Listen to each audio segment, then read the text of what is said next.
Hello जी, राधे राधे जी। कैसे हैं आप सब।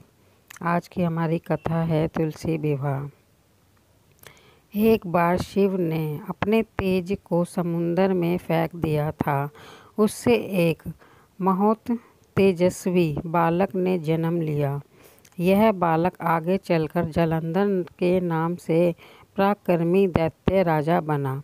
इसकी राजधानी का नाम जलंधर नगरी था। दैत्यराज काल नेमि की कन्या वृंदा का विवाह जलंधर से हुआ। जलंधर महाराक्षस था। अपनी सत्ता के मद में चूर उसने माता लक्ष्मी को भी पाने की कामना से युद्ध किया, परंतु समुंदर से ही उत्पन्न होने के कारण माता लक्ष्मी ने उसे अपने भाई के रूप में स्वीकार कर लिया। वहाँ से तो पराजित होकर वह देवी पार्वती को पाने की लालसा में कैलाश पर्वत पर चला गया और वहाँ पर शिव को युद्ध के लिए ललकारने लगा। भगवान देवाधिदेव शिव का ही रूप धर कर माता पार्वती के समीप गया, परंतु माता ने अपने योग बल से उसे तुरंत पहचान लिया तथा वहाँ से अंतर्ध्यान हो गई। देवी पार्वती ने क्रुद्ध होकर सारा वृत्तांत भगवान विष्णु को सुनाया। जलंधर की पत्नी वृंदा अत्यंत पतिव्रता स्त्री थी। उसी के पतिव्रत धर्म की शक्ति से जलंधर ना तो मारा जा सकता था और ना ही पराजित होता था। इसीलिए जलंधर का नाश करने के लिए वृंदा के पतिव्रत धर्म को भंग करना बहुत जरूरी था। इसी कारण भगवान विष्णु ऋषि का वेश धारण कर वन में जा पहुँचे। वहाँ जहाँ वृंदा अकेली भ्रमण कर रही थी, भगवान के साथ दो मायावी राक्षस भी थे, जिन्हें देखकर वृंदा भयभीत हो गई। ऋषि ने वृंदा के सामने पल में दोनों को भस्म कर दिया।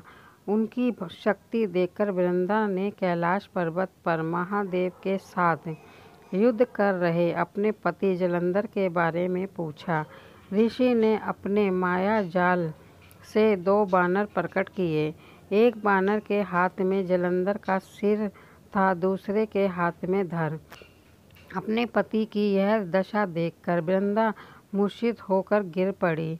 होश में आने पर उन्होंने ऋषि रूपी भगवान से विनती की कि वह उसके पति को जीवित कर दें। भगवान ने अपनी माया से पुनः जलंधर का सिर धड़ से जोड़ दिया, परंतु स्वयं भी उसी शरीर में प्रवेश कर गए। वृंदा को इस छल का तनिक भी अभ्यास न हुआ। जलंधर बने भगवान के साथ वृंदा पतिव्रता का व्यवहार करने लगी, जिससे उसका सतीत्व भंग हो गया। ऐसा होते ही वृंदा का पति जलंधर युद्ध में हार गया। इसी सारी लीला का जब वृंदा को पता चला तो उसने क्रुद्ध होकर भगवान विष्णु को हृदयहीन शिला होने का श्राप दे दिया। अपने भक्त के श्राप को भगवान विष्णु ने स्वीकार किया और शालिग्राम पत्थर बन गए। सृष्टि के पालनकर्ता के पत्थर बन जाने से ब्रह्मांड में असंतुलन की स्थिति हो गई। यह देखकर सभी देवी देवता वृंदा से प्रार्थना की वह भगवान विष्णु को श्राप से मुक्त कर दे। वृंदा ने भगवान विष्णु को श्राप मुक्त कर स्वयं आत्मदाह कर दिया। यहाँ वृंदा भस्म हुई, वहाँ तुलसी का पौधा उगा। भगवान विष्णु ने वृंदा से कहा, हे वृंदा, तुम अपने सत्व के कारण मुझे लक्ष्मी से भी अधिक प्रिय हो गई हो। अब तुम तुलसी के रूप में सदा मेरे साथ रहोगी। तब से हर साल कार्तिक महीने के देव उठा देवनी एकादशी का दिन तुलसी विवाह के रूप में मनाया जाता है। जो मनुष्य भी मेरे शालिग्राम रूप के साथ तुलसी विवाह करेगा, उसे इस लोक और परलोक में विपुल यश प्राप्त होगा। उसी दैत्य जलंधर की यह भूमि जलंधर नाम से विख्यात है। सती वृंदा का मंदिर मोहल्ला कोट किशनचंद में स्थित है। कहते हैं कि इस स्थान पर एक प्राचीन गुफा भी थी जो सीधी हरिद्वार तक जाती थी। सच्चे मन से 40 दिन तक सती वृंदा देवी के मंदिर में कुल पूजा करने से सभी मनोरथ पूर्ण होते हैं। जिस पर घर में तुलसी होती है वहाँ यम के दूत भी असमय नहीं जा सकते।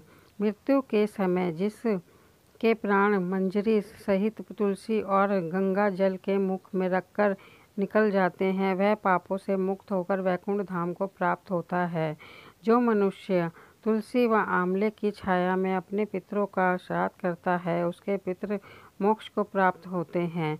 यह तुलसी विवाह की पूर्ण जानकारी।